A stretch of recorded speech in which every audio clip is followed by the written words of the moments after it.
Hi, this is Stan Dubin, and welcome to the Hiring Tips Podcast. The name of this tip is the applicant a job hopper? Well, we all have a good idea of what a job hopper is, but let's look at a couple of definitions anyway, both fairly similar.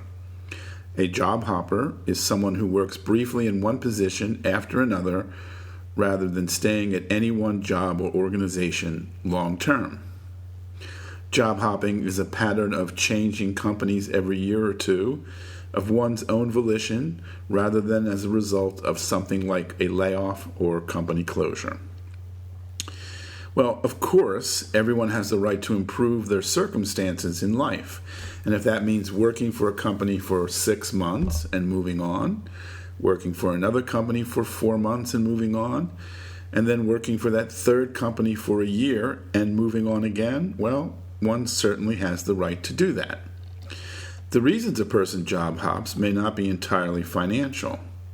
One job may be closer to where they live, another may have better perks, another may give better prospects for advancement. So yes, we should all have the opportunity and the freedom to improve how life unfolds for us. But there is the other side of that coin. Company A is investing in employee B. He's getting trained and apprenticed at a position. If employee B leaves in a few months, Company A will need to repeat that entire process with a new employee. Employee B is not only being grooved into his new position, he's also getting familiar and accustomed to working with other employees and with customers. From the company's perspective, this familiarity has real value. Not too long ago, it was a strong purpose for someone looking for a job to land one and be able to stay there for many years, grow with the company, be a part of the culture and the community that company serves. But that perspective has definitely shifted, partly because a number of companies have laid off large numbers of their employee ranks, despite a good number of them having invested many years into the company.